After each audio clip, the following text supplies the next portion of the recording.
If you bury negative feedback in your reports, you are not just ignoring a problem. You are signing the death warrant for future innovation. You are treating the most valuable, real-time product roadmap guidance you could possibly receive like office trash.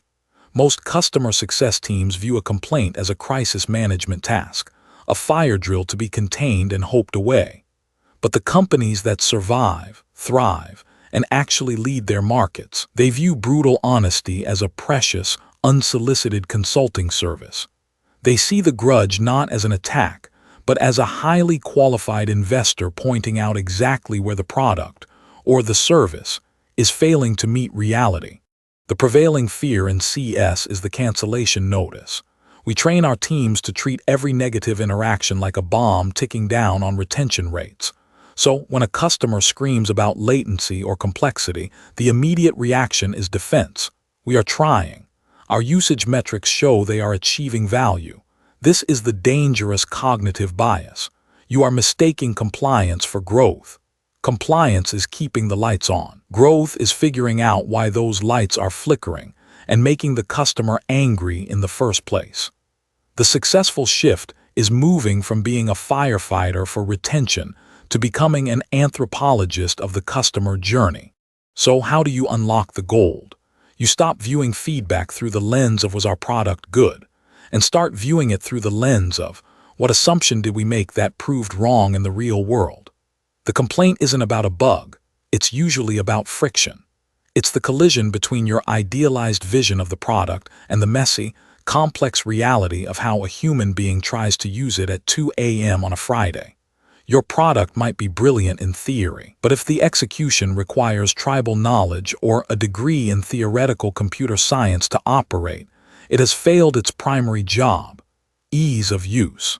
Consider a SaaS company whose churn rate was mysteriously high. Management blamed market saturation or competitive pricing.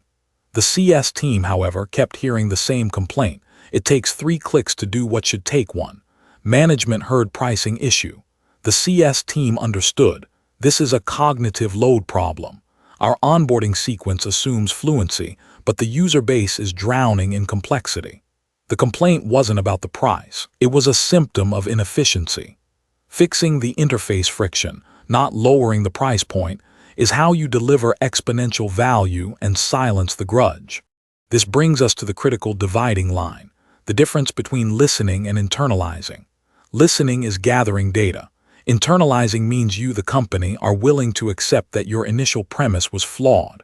If a customer says this feature doesn't solve my core problem, the easy defensive response is to say, but it solves X, Y, and Z. A mature response is, you are absolutely right. We misunderstood the scope of your problem. Tell us what it needs to solve. That transition, from defending the current product to co-creating the necessary future state, is where your retention team becomes a growth driver. But this process is dangerous. If your frontline team absorbs the complaint and simply dumps it into a monolithic feature request backlog, you are doing them all wrong. You're not being helpful. You're creating an echo chamber of unmet expectations. The backlog becomes a graveyard of brilliant, painful insights that never see the light of day because they are buried under the noise of nice-to-haves. You must elevate these complaints. They need to be translated into problem statements, prioritized against revenue impact, and given a timeline, even if that timeline is phase 2. So what is the actionable tactical step you can take this week?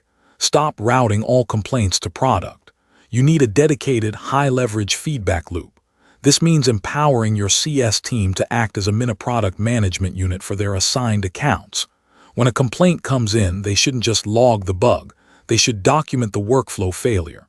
They need to answer, what part of our process caused this pain, and how can we fix it in the next sprint? This shifts the culture from complaint containment to joint problem solving. And this goes deeper than software. Think about implementation, integration, and training gaps. Often the complaint isn't the product is bad. It's we were promised this would integrate seamlessly with our legacy system, and it doesn't. The complaint is a symptom of an execution failure on the promises made during the sales cycle. Your CS team needs the institutional memory and authority to flag those misalignments before the bomb drops on your renewal date. If you want one more hot take on the subject of negative feedback, stop obsessing over NPS.